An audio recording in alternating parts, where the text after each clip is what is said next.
Hey, Kerry, how are you doing? Hello, I am doing great. It's Friday. Talking to you. Amazing. Awesome. How's your week been so far?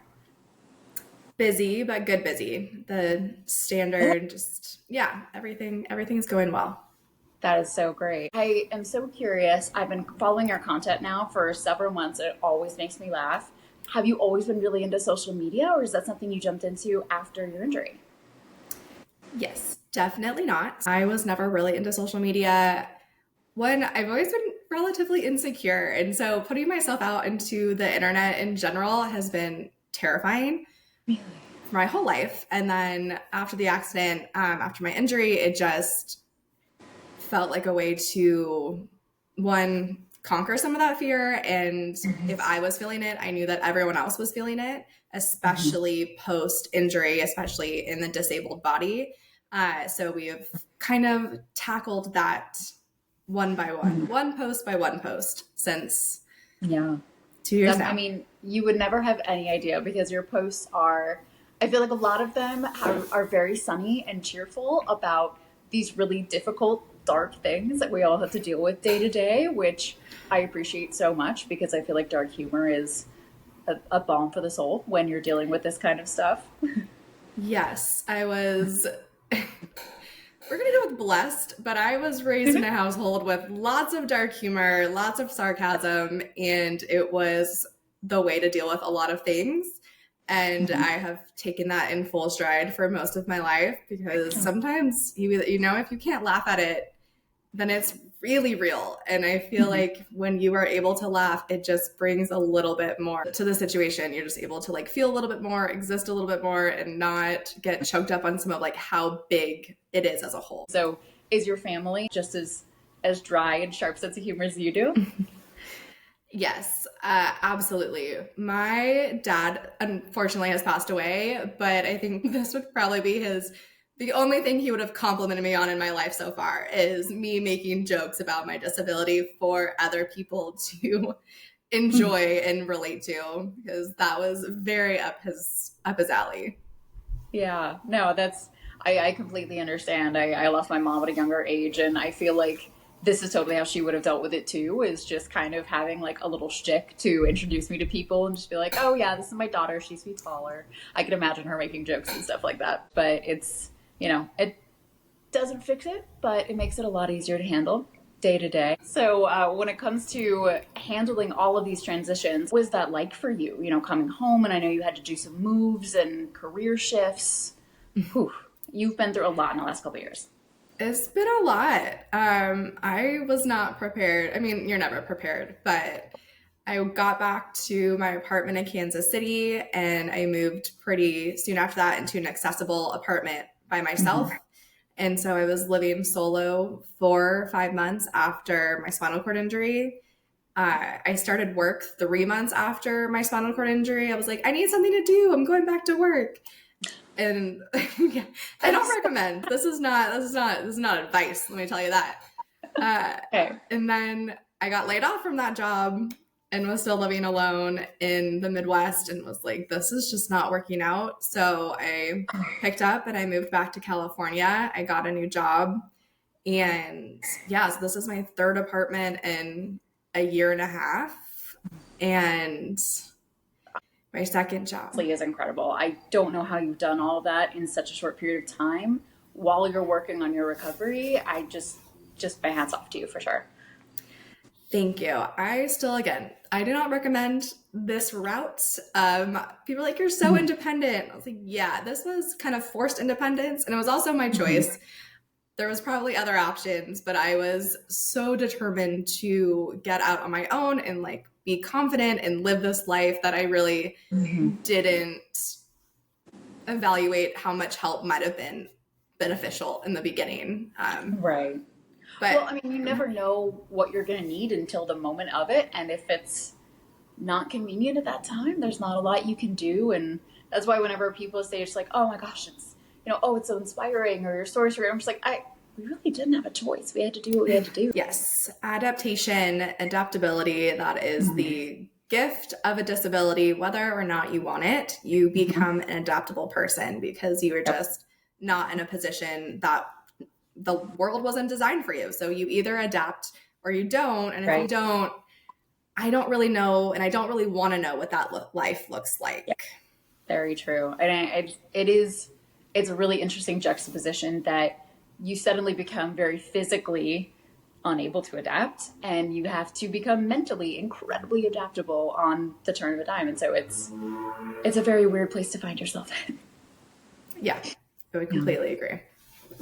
So how has this worked for you in terms of starting up a new career, moving to a new place, trying to meet new friends, and that all must be incredibly daunting as well?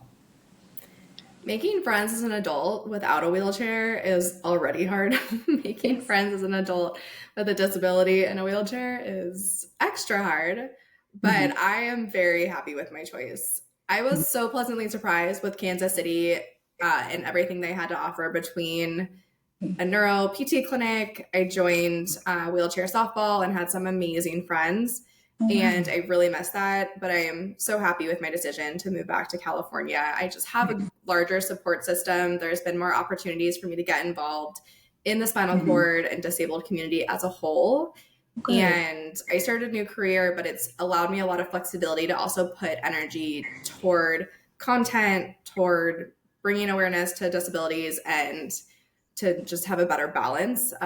So I am so happy to be back. And I will also say the California weather is pristine if you are in a wheelchair and cannot control your temperature very well. Mm-hmm. That is definitely true. While I'm sitting in North Jersey and we've been getting thunderstorms almost every day of the week, nerve pain, dealing with pressure changes and things like that is not fun out here. Yeah, we haven't seen rain in quite a while. Also not great, but might take it currently over getting dumped on. True.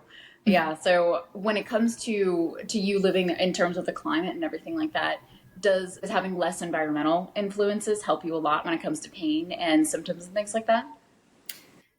Yes, it's been super helpful. So one, I live in San Jose, and San Jose is very flat. So in terms of navigating my life in a wheelchair, it has been phenomenal. I lived on a really big hill in Kansas City, so it just limited me, especially when I wasn't driving yet. There was only so many places I could go. But my nerve pain is less than it was in the Midwest, especially with the winter. And I tend to run cold with my temperature regulation problems. So not being in negative 30 occasionally and having some sunshine down here has been so much better for at least the nerve pain and feeling more capable during the day and not being as stiff.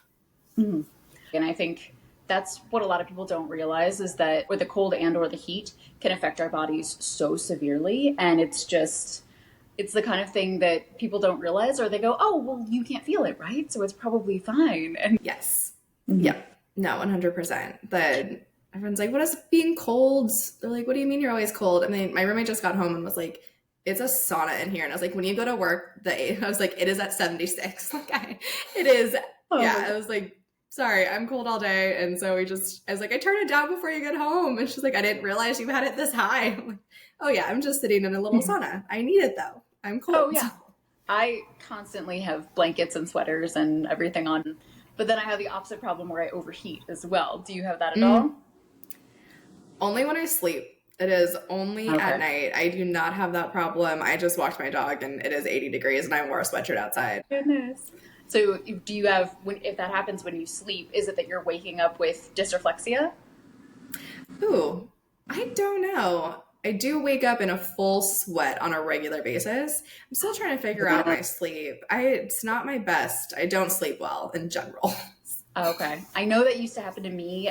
We, at first, were having me sleep on my side, which I liked, but I realized it put too much pressure on my hips, and that would mean that I would wake up in a full sweat with dysreflexia first thing in the morning. And as soon as we stopped putting me on my side and started having me sleep on my back, completely fixed that problem. Interesting. I sleep on my side and my back. I don't know if I noticed any differences. I'll have to look. I think I just need a fan. I think part of it's just contact because I don't sweat, you don't sweat, we don't sweat below our level of injury. Right. I think it's just like contact sweat. I have a weird level where I'm basically a C6, but I'm a sensory C4, motor C7, and you are a T5, is that right? T5, yes. Okay. Yeah, so you're still fairly high up on a Hmm. thoracic vertebrae there, so it probably is difficult for you to move around in your sleep. Yeah. I mean, outside of my Mhm. spasms, I have a lot of spasticity, so my Oh. legs be doing a lot, but my Oh upper yeah. half is not. It's just trying to lay there. My legs were kicking underneath, and I flipped out of bed on Saturday. Didn't even know, Oh but my my legs like spasmed so hard they went off the end of the bed, and I didn't realize. And I went to turn on my god. back and just rolled right off the whole thing. Oh wow. Oh my gosh. Well, I'm hoping that that Yeah. isn't too high off the ground. No, no. Luckily, we were fine. But I was like, what is happening? It is 2 in the morning. How am I on the ground? My Oh my legs are god. just not on the same page as me for majority of my day. Yeah. Did it cross your mind? Was it an earthquake or your legs? No, I haven't No. not even a little You bit. knew I've right been away. battling my spasms for since day one. So I was like, ugh, Okay. they won today. They get that W. Interesting. So you had spasms right from the very beginning? Yeah, I've had a lot of Same. spasticity since the beginning. I don't, and it's so funny. Everyone's so different. They're like, your spasms So different. are not the same as my spasms, but I have like extension spasticity. So like if I like kick my legs out, I just go straight. Like I am like a plank. Oh, your whole body just goes My straight. whole body, I just, yeah, like you could deadlift me off the ground. If you put me Those in are the the water, I worst would because you just can look like hit a, your head. yeah, oh yeah, I fly backwards. That's Hmm. just, yeah, it's purely straight. So I've had that since the beginning and it's only gotten worse, but Yeah. what can you do? Are your spasms usually painful or just pressure? No, not painful. That just the pressure, since we're higher, having the core affected Yes. is very uncomfortable because it like Hmm. feels like your entire stomach is cramping at one time. Oh yeah. And since I have some sensation in my abdomen, that's just very unfortunate, but it's Mm-hmm. never really painful. It's just very uncomfortable and wish that it did not happen. Yeah, you never realize how strong your back muscles are until they're fighting you tooth and nail. Yeah. Yeah. Yes. You have a roommate now, and she seems like she's great and helps you out with videos and stuff like that. Did you know her before, or is she a newer friend? Yeah, I actually played travel softball together in high school. Oh. So quite a while ago, but we've stayed in contact and we're in the same medical fields. We're both athletic trainers. Mhm. So when I was looking for a job, she actually was like, "Oh, I think I have a job." And then like, "Great." And then I was moving back and I was like, "Hey, how's your living situation?" She's like, "I don't like it." Okay. Would you like to be my Perfect. roommate? And yeah, she's been great.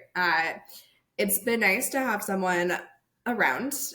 just for some of those annoying things. Like I said, I'm fully independent, but man, when you get into bed and you forgot to turn a light off or you left something and you're just like, I just cannot do one more thing today. It is Mhm. very nice to have someone who can jump up and it is actually a 3-second task versus it'd be like 5-6 minutes for me to do it. I think one of the first videos of yours that I saw was when you decided to do like a rolling leap onto the couch. Yes.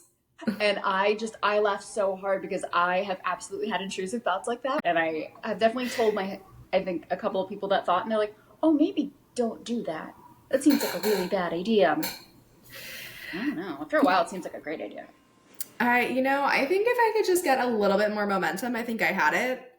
Will probably attempt sometime again in the future. I'm also very stuck on this. I saw one video of someone doing a forward roll out of their chair onto like grass, and Okay.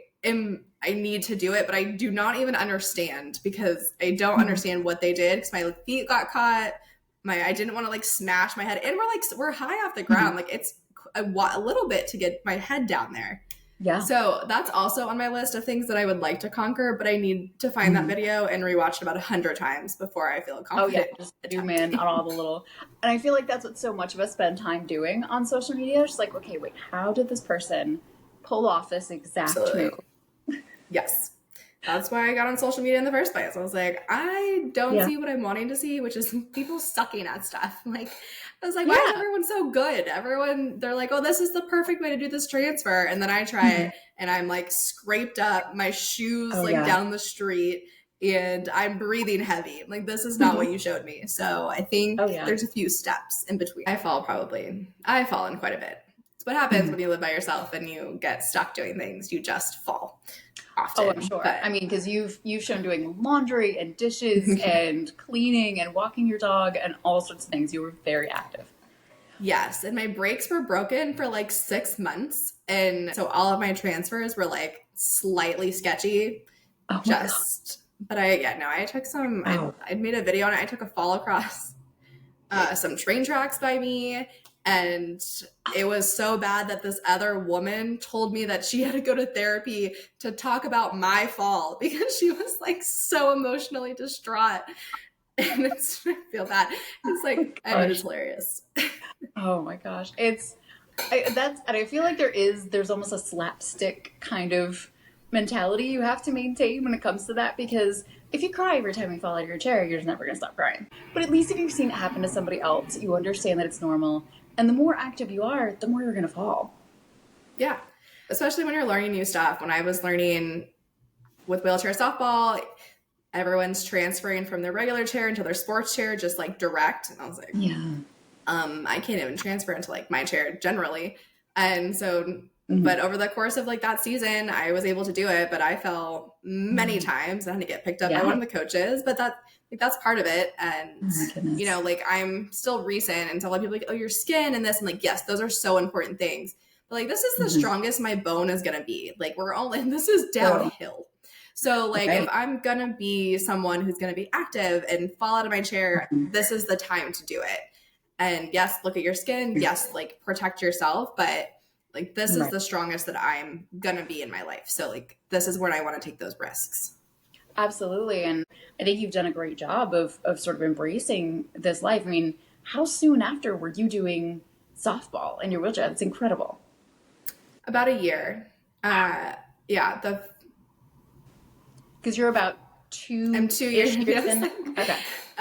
Yeah, I was like, what? Yeah, so I got home. This is like my third. Yeah, this is my third summer. So my second summer, joined wheelchair softball, which was terrific and so much fun. And it gave me so much confidence. Like if you were someone who Yeah. was even considered a wheelchair sport, like get out Yeah. there because so much confidence just in my chair, in my body. So they answered all of these questions that I had. I really hadn't been around anybody in a chair with a spinal cord injury up Yeah. until that point. And so there's just so many things where I was doing something how I taught myself or like how I figured it out. And they would just stare at me and be like, what are you Mhm. doing? Like, that is so inefficient. That is not good. And then they would show me their tips and Mhm. tricks. Like, this is better. Yeah. This is Oh, better. I think I've learned so much more from other people in wheelchairs, whether it's online or in person or anything like that. Because inpatient therapy is one thing, but they're really just kind of teaching you how to survive day to day. I will shout out my PT team at Mhm. Shirley Ryan because I feel like they knew the energy I was bringing into this injury. And she was like, I'm flipping you out of your chair and you have to like figure it out. Oh, And that's so cool. He did that with you. yeah. And so like I had to figure it out, got off the ground, how to find out how I Mhm. was doing it from the very beginning because I was like, I want to be independent. This is what my goal is. And they're like, all Mhm. right, let's make that happen. So they definitely challenged me a lot more than a lot of people get. You said that you've had your dog for, sorry, you said, was it 4 years? I've had him so he'll be 8 in Okay. September. I've had him since like 3 months after that, so almost 8 years. Okay. So, how often do people assume that Rex is a service dog versus just a regular dog? Oh, all the time. Yeah. Everyone will be like, "Oh, can I pet him?" And Rex is like inside of their butt. I'm like, "Yeah, feel free." Like Please do. he's like under their hand trying to get a pet, and they're Mhm. like, "Oh, like what a nice service dog." I'm like, "No, definitely just a dog. He's Yeah. got zoomies and Mhm. will do anything for a treat." But yeah, all the time people Yeah. assume it. But I don't dislike that though because with the service dog, people give us more space and being in the chair with a dog, like we take up the whole sidewalk. I can't control him the way that I would like to control him if there's like other Mhm. dogs or obstacles. So for Mhm. people to assume he's a service dog and then like cross the road, I'm like, I'll take it. Oh, yeah, that is an unexpected perk. And then I do find as well, if you go out with a pet, people tend to focus less on the chair and more on the dog, which is really nice. Oh yeah, Rex is a very handsome dog, so people are He big is. He's fans. adorable. Is he napping off to the side now? He is passed out on the couch, Aw. sideline, heavy breathing. Yeah. I mean, and I can't imagine being in a wheelchair and then you have a very high energy dog. Do you have to take him on walks multiple times a day? We do about 3 miles a day. We Wow. do about a mile in the morning, a half a mile at my lunch, and about a mile and a half to 2 miles, or whatever, at night, longer one. Somewhere around two That's and a so half to three great. miles, depending on the day. Wow. That's, I mean, thank goodness you live in San Jose because, yeah, if you were still in Kansas City with those kind of winters, that would be really rough. Oh yeah, we. I wish that I had video of me pushing up the hill that I lived on because people were like concerned that I was not going to make it up this hill. Oh, So, but you know what? If you're going to learn pushing a wheelchair, it's not the worst thing to have to force yourself into hills because I got strong really fast with pushing, and I'm sure. that my dog walks for the reason. Does he ever help pull at all or not so much? You're Oh doing yeah, if he doesn't really enjoy a harness, so we do a collar, but if we like get going or he gets excited, like he will take off and I just kind of hold on for a little bit and pray for the best that he chooses a good route because with Mhm. anywhere some of the streets are a little bit wonky, and so he's like taking me over a fat divot where I was like, "Oop, I might not make it. Let's hope." Oh my gosh. Yeah, those moments are terrifying when you see it coming and there's not a lot you can do about it. You just try to hold on.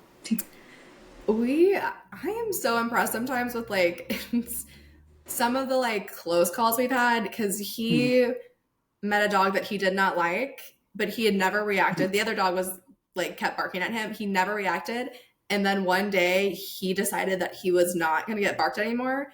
And he went full speed off the curb to the dog across the street. So I went full speed off the curb, all four wheels Oh, in the air at one time, and I landed flat. I landed on all four. My roommate was with me, and she's like, I cannot believe that you did not flip ow. out. And I was like, me neither. I wish we had that on video because it was like Yeah. fully in air landed. That sounds like a small miracle. I don't know how. Yeah. Wow. I'm gonna give him his props for being larger, and at least he's got enough speed and momentum to give me a little push. Oh my gosh. Yeah, I haven't had anything like that. I haven't been doing any curb jumping. I'm still working on my skills, my manual chair. I've gone a little beyond my limits a couple of times and realized, okay, Yeah. Yes. no. Not being in control is definitely it just happens more often than you think, where all of a sudden everything's Mhm. outside of your control or something's outside of your control, and you go from feeling confident to being like, I have no idea what I'm doing within a split second. Do you feel like you were somebody who liked always being in control before? Or 'cause I know I was a complete control freak pre-injury, and I've had to learn to let a lot of that go. Yeah, no, definitely not me. I've never been a control. I like things the way I like things, but Mhm. I am very easygoing, um, which I think helped quite a bit with this in general. I just expect things to not go according to plan. And then when they don't, I'm like, okay, plan B or plan Z, or we'll make it up as we go. But no, was never really a control freak kind of Okay. person. Oh, well, I'm envious because that is a really wonderful attitude to have with accepting a whole new style of life. That's kudos to you. Because I know for me, I had the hardest time just asking people for help, just learning how to be able to accept the fact that I can't be in control of everything. Yeah, I mean, I don't ask for help. I just my take on the Okay. matter is I'm not really a planner. I've never been a planner, and you Okay. do have to plan a lot with a disability. So my energy, my personality toward it, whatever my opinion is, like if I'm not going to choose to plan, I cannot Mhm. be mad at something not being accessible. So like if I'm just going to leave my house and go to a restaurant and it's not accessible, I can't be upset at the situation. Like I have to be willing to just go with it. And so that's my perspective is I've Wow. just never been a planner, so I can't be mad at me not planning and then things not working out. Okay, so you prefer to just kind of you roll right on up and you just hope for the best and hope that it's successful. If it's not, just like okay, fine, we're gonna move on. I do. Again, I don't know that this is advice I would personally take if to anyone else out there in a wheelchair because I do the same with trips. I like got on a plane and I'm just like, we'll see what happens. It'll be fine. Is the Airbnb accessible? I have no idea.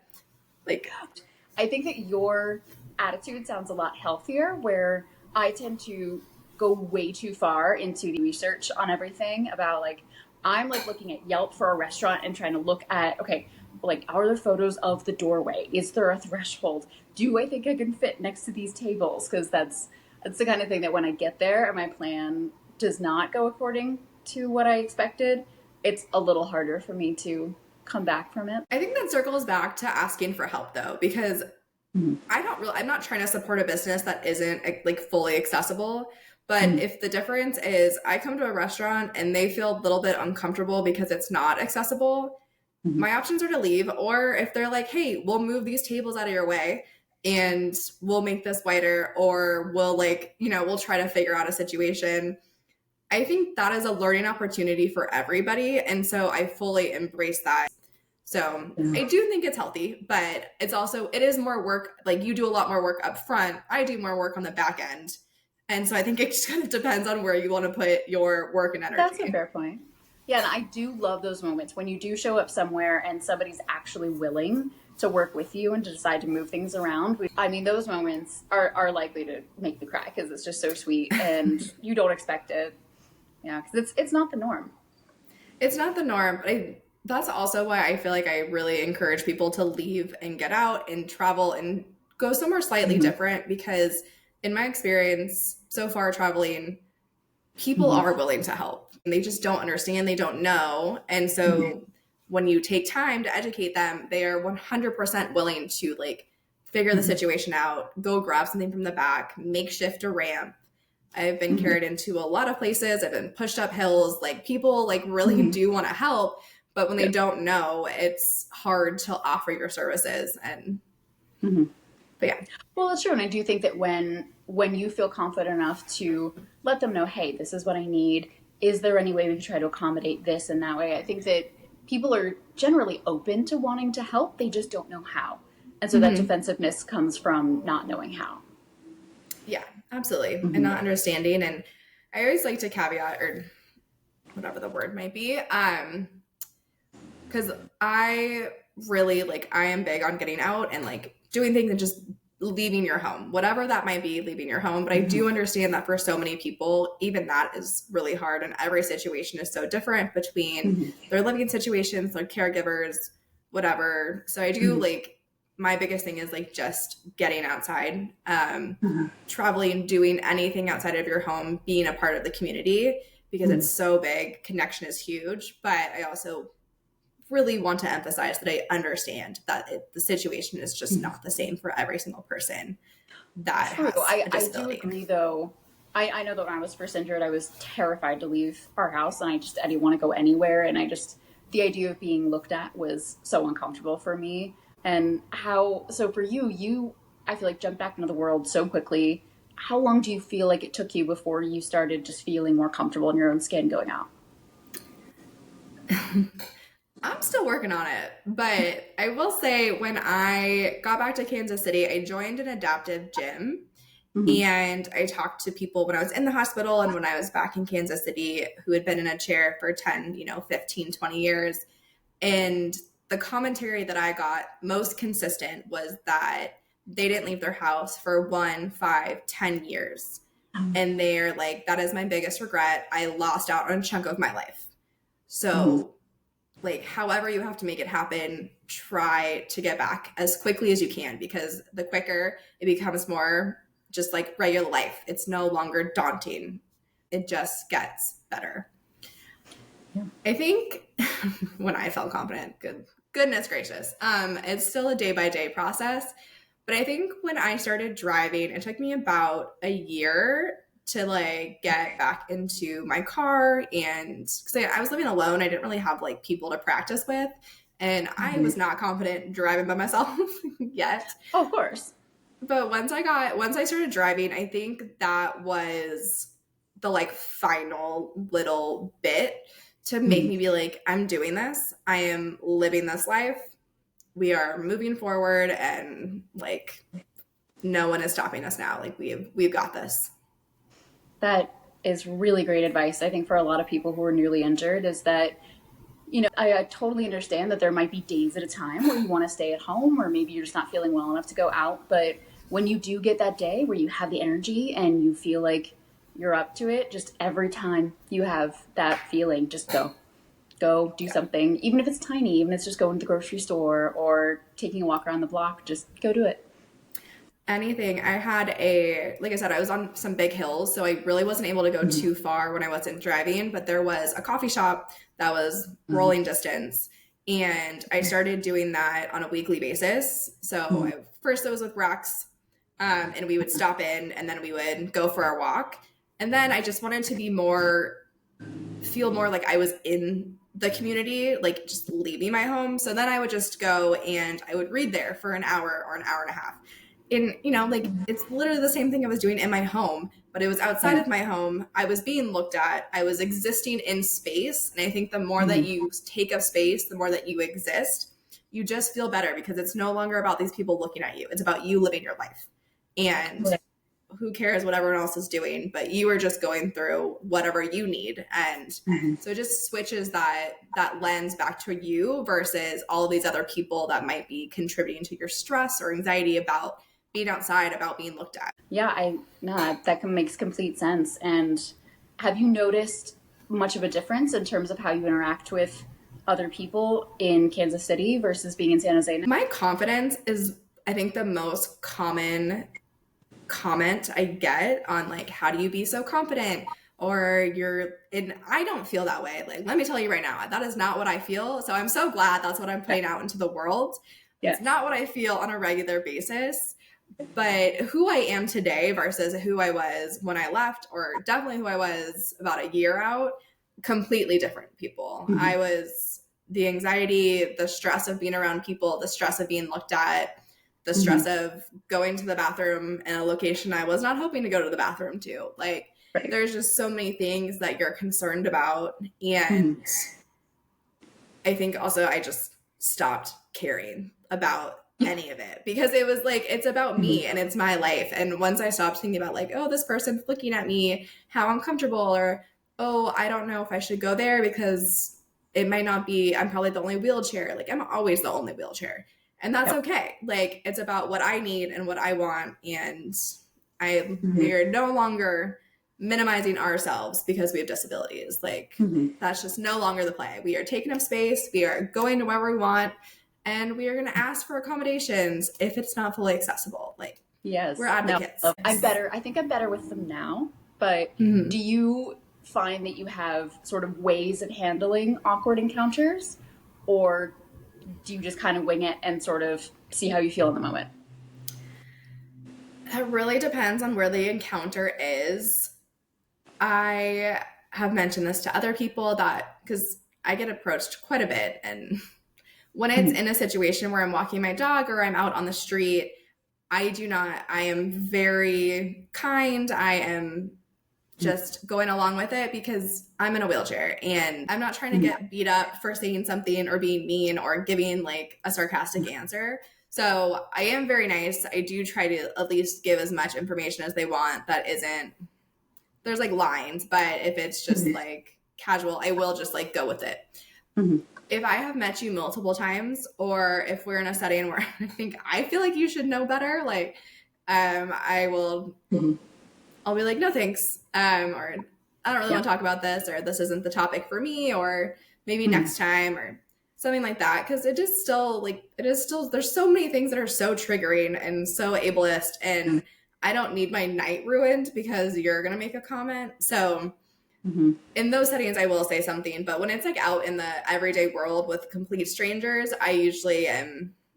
I'm not quite there. People are like, oh, I'm 20 years in. I tell them to go F themselves. I'm like, oh, that's nice. Okay. I don't do that.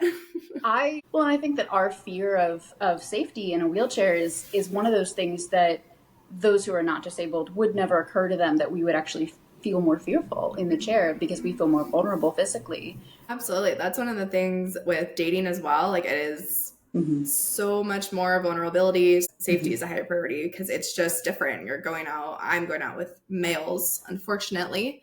But Right. If they we could flip a depend, switch, we could, right? yeah. But depending, it's just Hmm. it's a much more vulnerable situation, and so that adds a lot of things that I have to think about that I never thought about beforehand, and it's just one Hmm. more added thing that also contributes to like, do I even want to be dating because I just don't even have to think about my Right. safety or setting up a perfect date so that I don't Hmm. feel stressed out about it. Right. And you and I chatted last week about how some people like to very intensely Google their dates prior, and other people like to go in for more vibes. And I am definitely a Googler, and you prefer to wing it. I prefer to wing it. Yeah, see, my lifestyle prior injury does not really match the best with post injury because I've always just kind of been a like go with it person. And sometimes that works out, but also like one time someone was like, "Oh, do you want to do?" It was a very nice gesture. This man will never see it, but it was very nice. He was like, "Oh, let's do a drive-in movie in the back of my truck." And I was That's a like, first date? it was gonna be well. He offered it as a first date, and I was like, absolutely not. Then he offered it as a second date, and I was like, sir, here's what I need you to understand.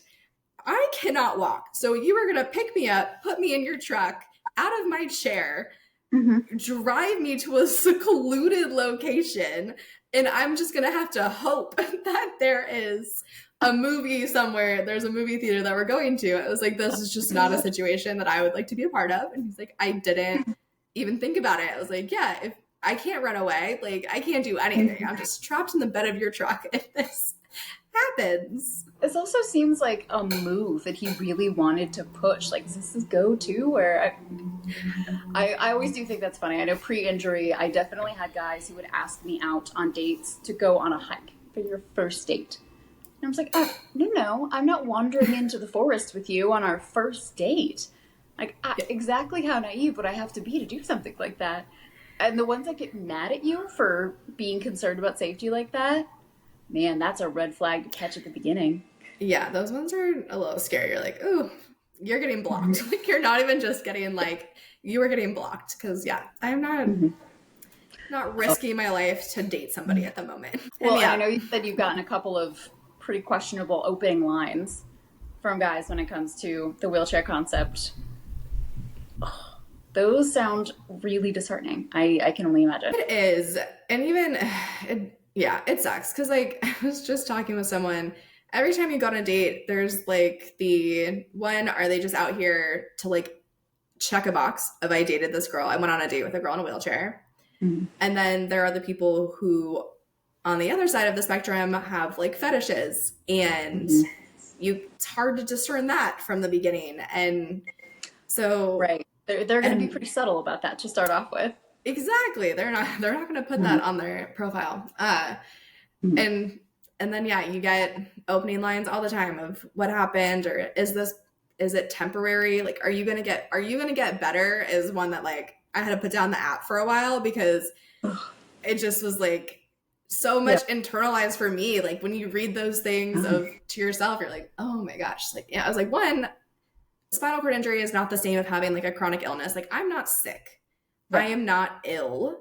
So outside of my paralysis, I'm a very healthy person.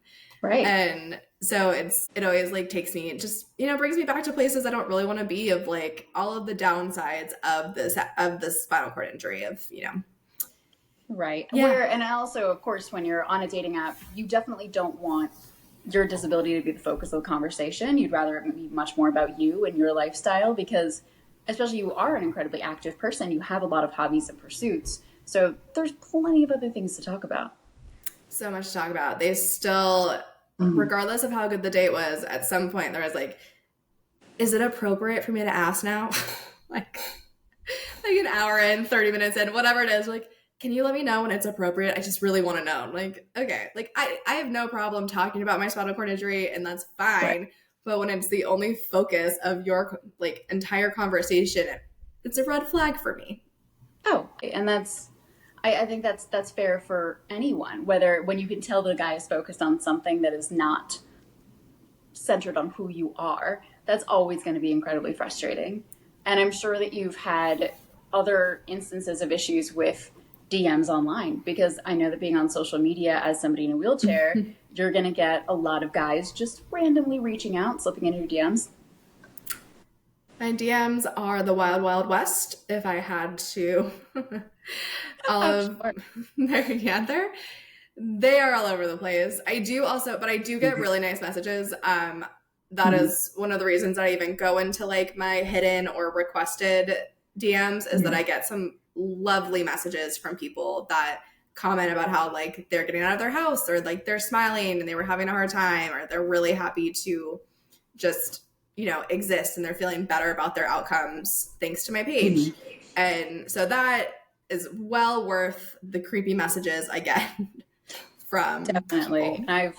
I've had some really wonderful interactions like that on Instagram as well. It's a really wonderful thing to have happen, and so it's worth being able to hit the block button on a few creepy ones at least. But yeah, those creepy ones still surprise me whenever they pop up. Oh yeah, no, I don't think I have any surprise left. Sometimes with how direct some of them are, Yeah, but it has been the whole gamut. So anything you can think of has definitely appeared in my DM. So there's no I'm surprise. And sure. so it's just like, oh dang, Hmm. okay, this was sent at like 3 p.m. your time. Why? What were you doing? That's true. What are you doing at 3 p.m. on a Tuesday? Do you think it's okay Yeah. to inappropriately reach out to a stranger? Do you have any support groups that you participate in or anything like that? Or do you feel like you prefer to try to make friends rather than do support groups? No, because I'm shy and I don't do great in groups. So I'm not ever the person who's out there trying to talking to people to make friends. I do a support group at a local hospital. I go in and I speak with people who are inpatient, and we Mhm. answer any questions about life and leaving the hospital and things to come. And I think that's super healing on both sides, to discuss it as someone who's been out for a couple years, and to listen to people who are in just in it right Yeah. now. I'm also a peer mentor for California, NorCal Spinal Cord through United Spinal. Oh, wow. Yeah, it's been great. I was really isolated my first year. I was so isolated. I didn't know anyone in the Midwest. I had a single friend. So I was Mhm. going to physical therapy. I was living by myself. I was unemployed. So I Mhm. spent all of my day in my house by myself trying to figure out this life. And the first day that I went to wheelchair softball and talked to people and they like offered suggestions, I went home and cried for like an hour, because Mhm. I just didn't even realize how much I was missing, how much community I was missing, how much interaction, support. Like I did not realize Mhm. how much there was. And Mhm. so I have been very active in making connections and Yeah. helping people realize like you need to have other people that get it. Like you can have all of the Mhm. friends in the world, but not they just they're never going to get it to the same degree that someone who has lived it gets it. And you need to be around that, and you need to people need to like connect and Mhm. have that. Right. I mean, and we are so much stronger when we're collaborating together because there's so many little daily life hacks that you figure out over the course of time that nobody else would come up with. Was there anybody in the first, year or so of your injury that gave you any advice that really resonated with you? So I joined, it's called the Block Life. It's in Kansas City. It's an Mhm. adaptive gym for people with disabilities. Right. So that is where I started. I started at the gym a month or like a week after I got home. Again, Okay. so many choices. I knew I needed to be strong. I knew I needed to Mhm. get out. I've always been super active. Mhm. And that is something that just was unmatched, because one, it was with people in wheelchairs, it was people with disabilities. We all have our own limitations, but that is not stopping anybody from doing the best they can. We're all pushing Mhm. each other, and that helps so much in my confidence and my ability to be in a wheelchair. So Mhm. finding support groups, finding places that you want to be, places where you can show up as yourself and Mhm. not be intimidated. I think that is huge in that first year, is just getting out somewhere that you want to be and can be. Someone told me that they met their wife at a run group, and he was doing run group in a wheelchair. I was like, I can't think of anything less that I want to do, but like, that's amazing. He's pushing 3 miles twice a week or whatever it was, and that's awesome, and made so many friends and connections that way. That's really cool. I definitely need to take your advice when it comes to traveling because I still haven't tried an airplane yet. Just through pure fear and nervousness. How have your experiences been with travel? Yeah, there is no sugarcoating that travel can be so hard. It can be like, even every person who's like, I travel all the time, it still is hard. Like, that does not take away from the thought of your chair breaking or having inaccessible experiences. Sorry, we're having a quick little leg spasm happen. 1 second. No problem. I think my leg's off. Okay. My experience has been great. I am, regardless of any challenging moments that I've had, the positives always outweigh it. So that was one of my first goals, was to get on an airplane as quickly as I felt possible. So I flew back to California about 6 months after, and then I didn't stop. But it was amazing. I think the confidence you get, the independence you get from being out and traveling is just so important to life. And there is nothing that we can't do in a wheelchair. There's nothing we can't do with a disability. And you do have to advocate quite a bit for yourself while you travel. And that's just part of it, because people are just not going to get it. They're not going to treat it the same. I'm always concerned about my chair breaking. I'm always concerned about, people love to offer assistance. And by offer assistance, I mean try to grab me before I even know what's going on when it comes to like transfers and things like that. Or even when you're out traveling, like, people's first instinct is always try to pick you up. And I'm like, we need to like really get rid of this as like our first thought for people in wheelchairs is like, I'm just going to grab you. Like, please don't. Yeah. I don't think anybody wants to just be snatched up. No, but I am very pro travel. I am wanting to continue to experience life. And I think, especially when you go through a traumatic disability, a traumatic injury, or even with grief, like through grief, I feel like there's like two pathways. You have the people that go, this is really traumatic. Life is really short. So I'm going to protect myself as much ways as I can. And that's like, I'm going to stay inside. I'm going to go to my safe locations. I'm going to like make sure my life is planned in a way that is safe. And I think you have the people that go, life is short. I'm going to go jump off this bridge and I'm going to try to seize the day a little bit more. And I was very much that first person when I lost both of my parents. Everything was scary. I was very much trying to be more of, this is my routine. These are the things I need. Like, this is life. I'm going to just like do these things according to plan. But I was a lot more reserved. And this form of grief, this injury, I'm really trying to be that second person. And I am trying to embrace the fact that life is short. And that means that it doesn't matter how much I protect myself or how much I plan, anything can happen. And so let me live in a way that really emphasizes that. That's so admirable. And I'm curious, you've traveled, you've done all sorts of different things. Do you have a bucket list for other adventures that you were excited to tackle coming up? Bucket list. I'm trying to just be open.